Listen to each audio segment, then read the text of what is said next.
This is the Ayrshire Insights Podcast with Elliot Boyce. Welcome back to Ayrshire Insights with me, Elliot Boyce, and as promised, we have a brilliant guest on today's show for this week's Local Legend Spotlight.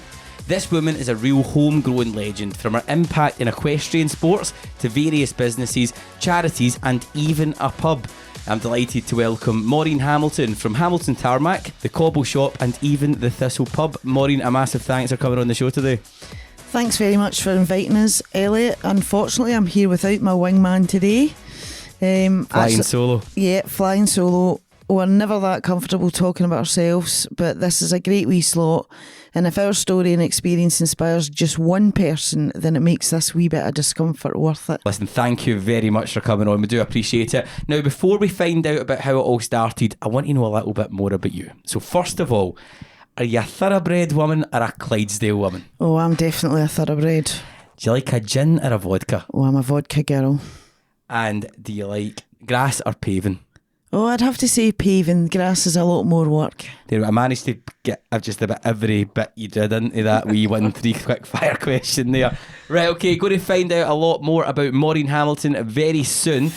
Tune in live every Sunday from 10 a.m. for Ayrshire Insights with Elliot Boyce. Only on Now Ayrshire Radio. Now Ayrshire. Now we're hearing how it all began. So Maureen, where did you grow up? So I am born and bred in Kilmarnock, Elliot. Schooled in Kilmarnock, always been home, and it's where my first job was too. So talking about your first job, you're right into my next question. So what was your first job? So my very first job while I was still at school was in Woolies, and I worked on the cosmetics and the cameras counter. Starting off there, and did you stick to that field of work for a while, or what was your journey from a young age? That was very much a school job, and I wanted to be a vet. So having secured a place at vet college, I was offered a position as a trainee retail manager for M&S, which was at the time really good money, and I managed to defer my place at the vet college. And I started with M&S. My first store was Kilmarnock, which made it all much easier than I could have expected. Every bit about your early days, just killy. Absolutely, yep. So started in Kilmarnock, and I ended up back there so many years later as the store manager as well. So it's always been part of Kilmarnock. Bit of a journey there as well, from obviously being in the retail world, wanting to do, being a vet, but sticking to retail. What was it about M&S that was it the financial motivation to stick to it? What made you stay there and not pursue your dream as a vet? I really enjoyed the retail side of things. Even as a Saturday girl in Woolworths, I enjoyed the retail side of things. How to make things sell faster, how to comply with the kind of national targets that M&S would set for you. And after the first year and a nice big pay rise, I thought, am I going to give this all up? And I didn't. And it's probably stood you in good stead to how life has taken you. Now, I mentioned earlier on just some of the places that you're involved in with Hamilton Tarmac, and note the name Hamilton at the start of that. Yep. You've got the Cobble Shop and the Thistle. So was business always the plan? How did you go from working in retail at M&S to now having so many different businesses? So I met Willie in 1983. He was always he had a great work ethic. Willie works and still does 7 days a week. I was working in M&S and he was a trainee mechanic with Bickett's in Kilmarnock. I moved around the country quite a lot, getting promoted and changing stores, and in the first couple of years that we were together, Willie opened his own garage, and it kind of spurred on from there. So he opened the first business on his own, and that's how it kind of ran along till we got married. So when you talk about the early days, and something that I think a lot of people might look, especially with a family, yourself and Willie being so successful with such big businesses and a lot that you do for the community as well. But it's not always, you don't just jump in and all of a sudden you found and own a business like Hamilton Tarmac, the Cobble Shop, or even a pub. How did you manage to get to that point of being able to, for Willie to be able to start and yourself, and how did that all happen? The answer to that is success doesn't happen to you. You've got to make it happen. And pure hard work is the best answer I can give you there. Willie was able to make decisions, create opportunities. They didn't all work, but the good thing about it was that I still had my job and a good salary, and I was the kind of safety net for Willie in the early years, which is why when I gave it all up, it was up to him to look after me. So you talk about obviously making the jump and for you to be supporting it in the background, a good paying job. Would you say that there's been some gambles that have pulled off in that way? I see, Elliot, the first lesson of good business is never to gamble. A risk, yes, an educated risk, even better, but never a gamble. That's the first lesson in good business. Out of the both of you, who would you say the risk taker is? Who jumps in with both feet, or who's the reserved one? So I'll make this a wee car analogy, since that's Willie's favourite thing in life is cars.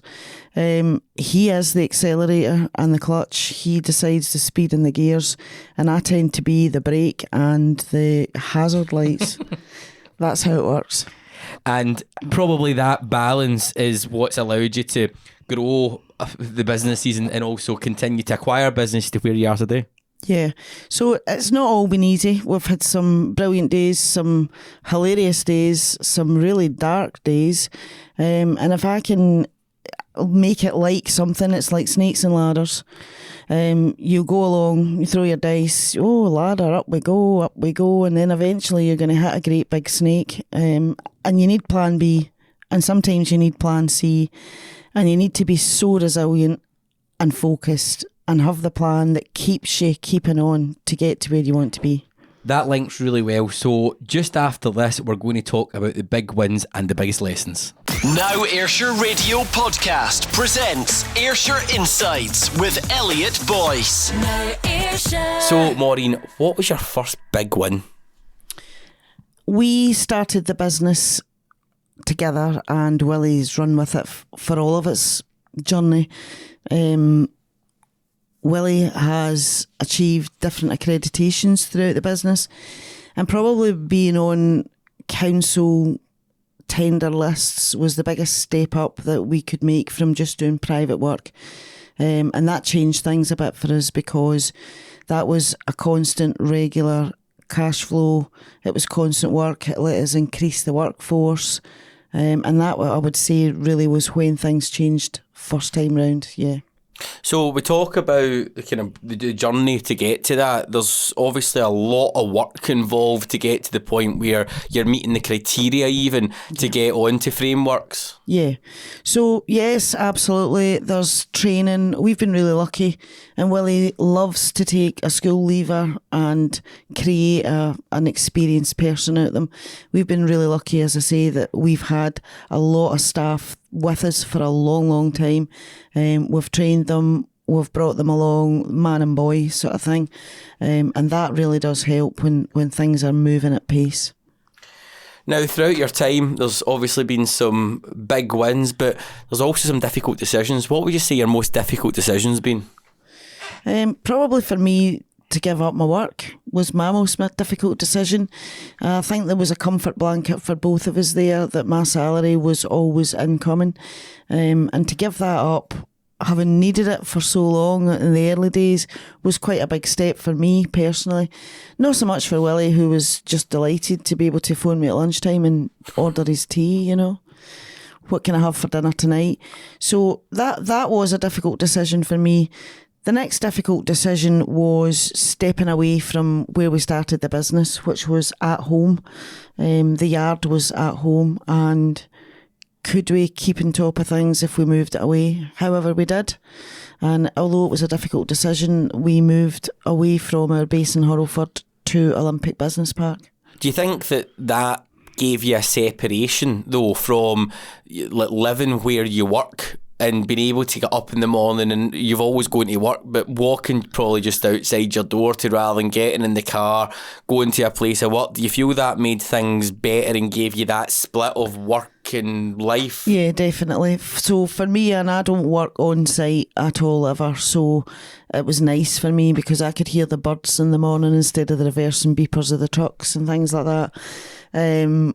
It let us expand, it let us look at different things, and it obviously was one of the proudest things that we have done is open up the recycling plant from the base at Olympic Business Park. Tell us a little bit more about the recycling plant. So the recycling plant is really Willie's baby. There is massive, I call them Willy Wonka machines, screening plants, and all of this basically spoil from building sites, from roadworks arrives in, stuff that would normally hit landfill, and these screeners turn it all back into, everything goes piled in the top, and all these octopus arms spill out the best of topsoil, sand, stone. It separates it all out and we then sell it. So it's great. And that's bringing in probably, and you talk about council tenders, it's the green energy, it's the green. So it does tick a lot of boxes. It also added about another 5 or 6 jobs because we've got operators on those machines all the time. It's a huge investment, but it's given us great pleasure. So you've got the recycling centre, which forms part of the Hamilton Tarmac group, I'm guessing. For the listener who might not be aware, because obviously it's more commercial world that Hamilton Tarmac's involved, what is the business model of Hamilton Tarmac?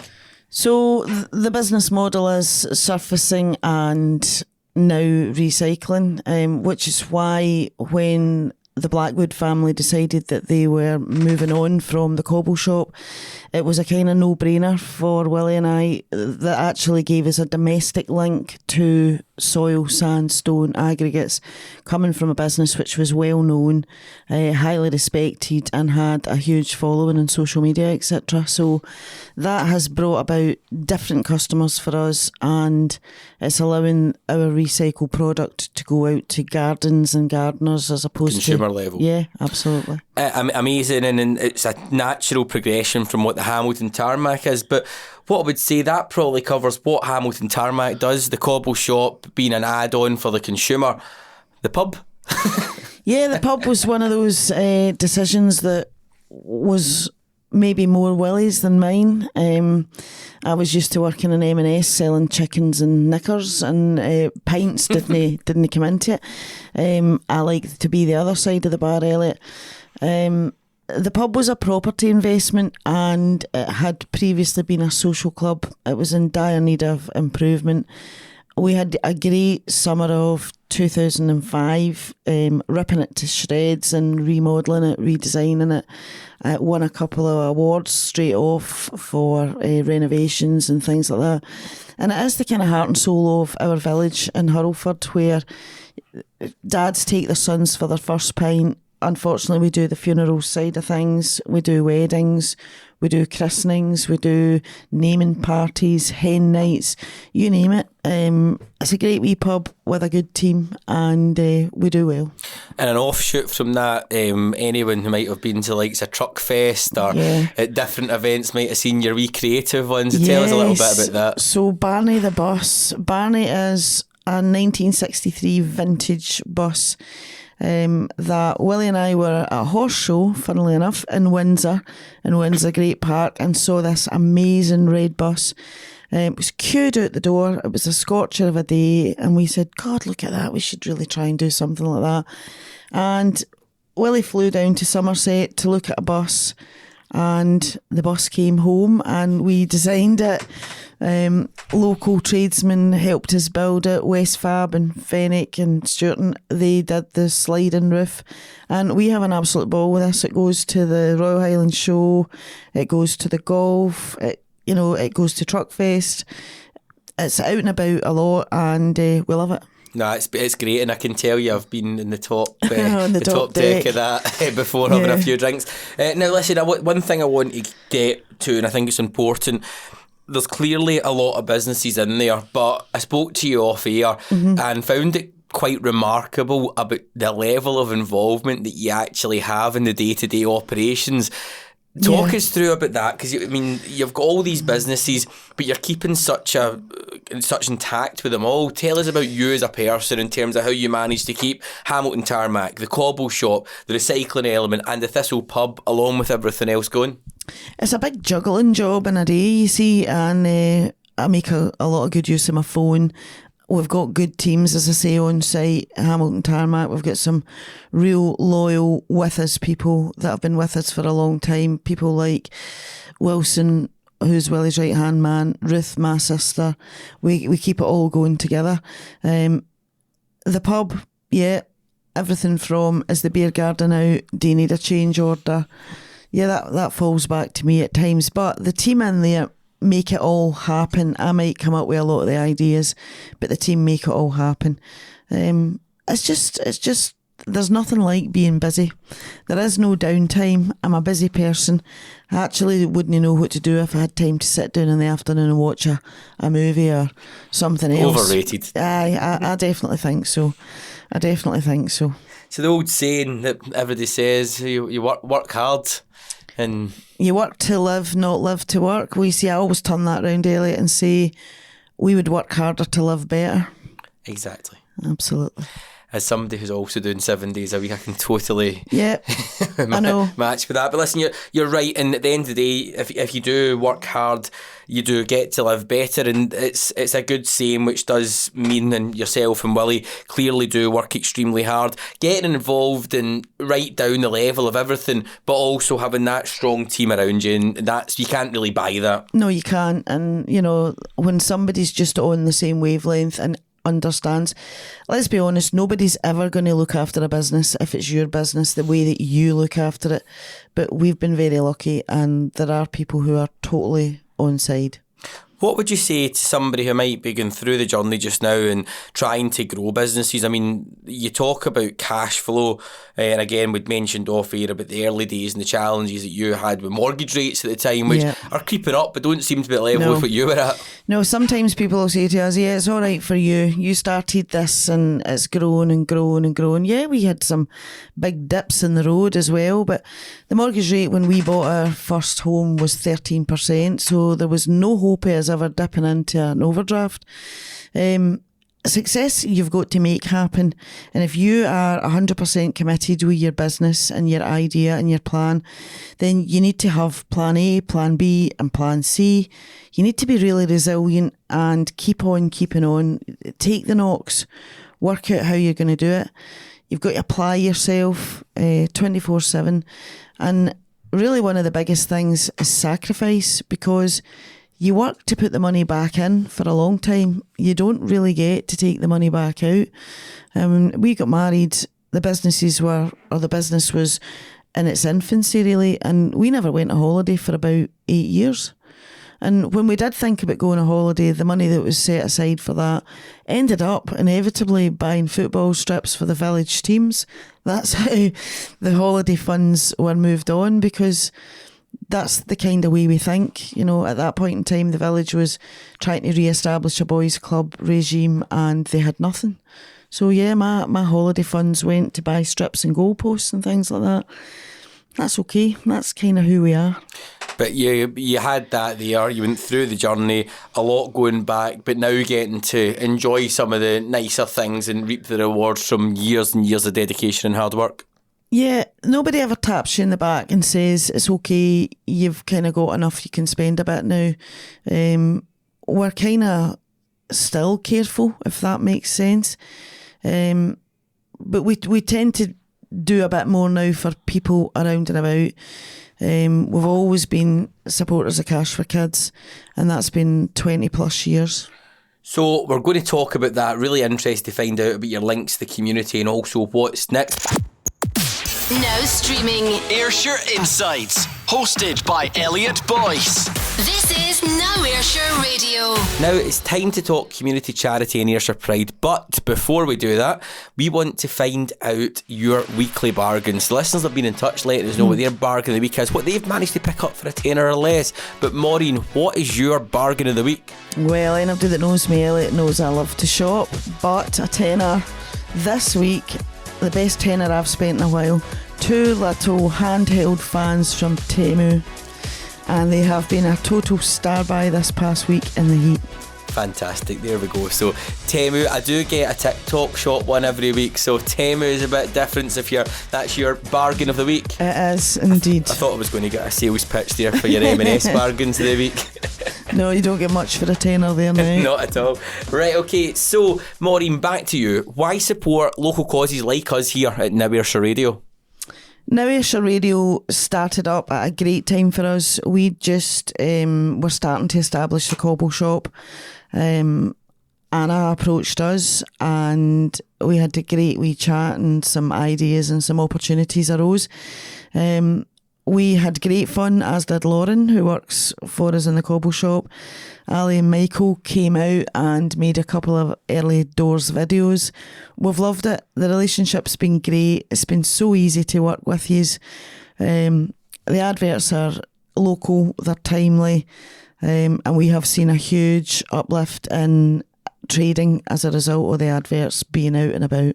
I really appreciate that and glad to hear. And Anna, our sales manager in the background, indeed. She is out knocking doors constantly. She's a good girl, and she added on some extra bits with Ayrshire Daily News for us, which worked fantastically well. Great. And do you know, we really appreciate your support. Now, going back to Ayrshire, yes. because you are a well and truly Ayrshire girl from your links to Kilmarnock. Now, you're kicking about the studio and you'll see it everywhere. That local feeling. What does that local feeling mean to you, Maureen?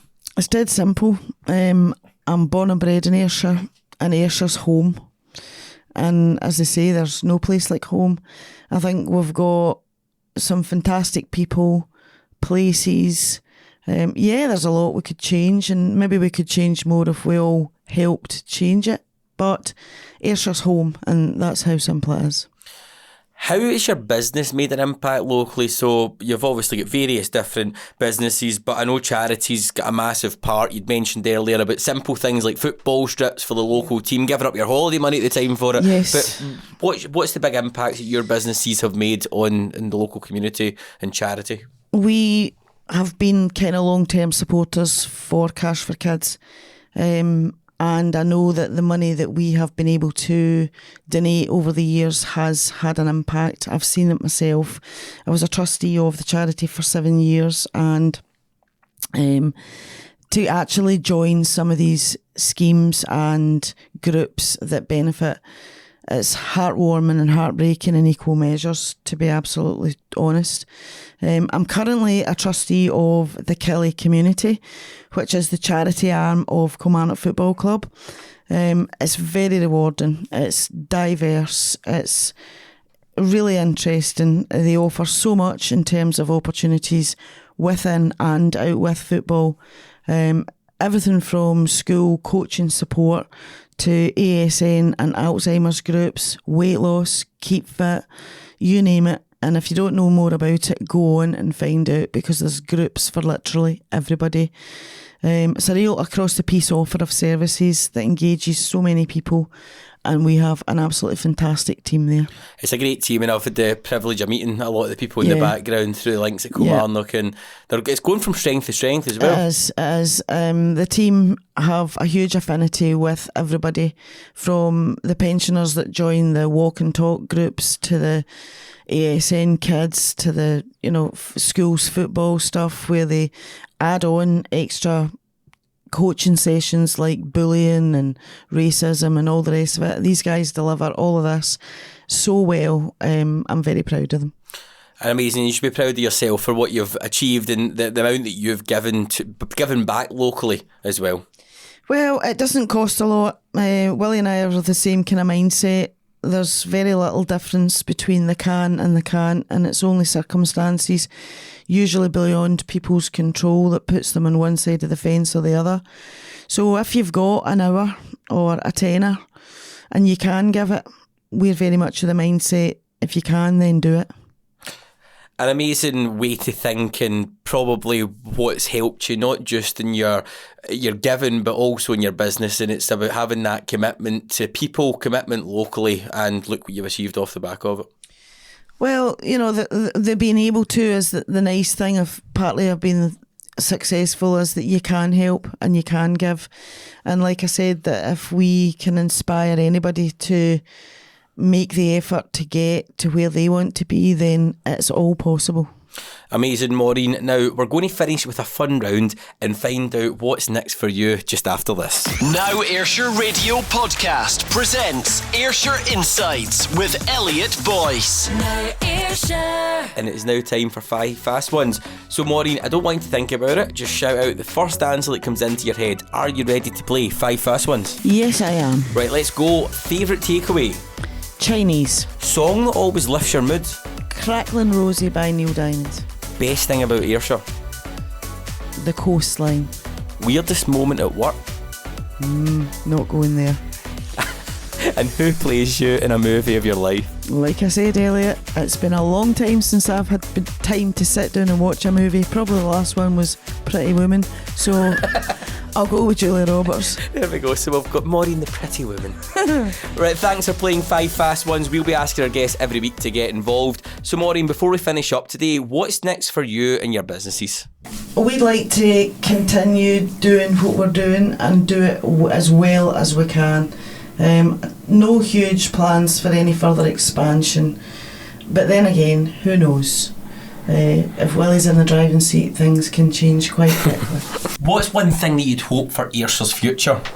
Ayrshires' future has to make stability for business. We need to encourage more business within Ayrshire, and we need to encourage customers for that business within Ayrshire. Why would you go shopping in Edinburgh if you can shop in Ayrshire? Why would you take a trade from Edinburgh when you can hire one from Ayrshire? Amazing, and I think that's something that I'm very big on in this show, and I think it's good to spotlight local businesses because there's a lot of businesses out there, big or small, that people just don't know about, and everyone's got a story, and it's not been easy, and it might. And the one thing I hope is it encourages people who may be listening to go, do you know what? I can start something, and Ayrshire's the place to do it. Yeah, why wouldn't you look local first? These people are neighbours, often friends, related to somebody you know, and businesses don't grow on their own. We need people to grow them. So, Maureen, before we finish up, have you got any final shout-outs and thanks? Well, my wingman who's abandoned me today, Willie, we're a good team, pal. And obviously family, all of the staff. And I really want to do that one line, you know, and anybody else who knows me. You've been waiting for that for a while. Not at all. Not at all. Maureen, a massive thanks for coming on the show today. It's been a pleasure, Elliot. Thank you very much. This is the Ayrshire Insights Podcast. Never miss an episode. Hit subscribe now.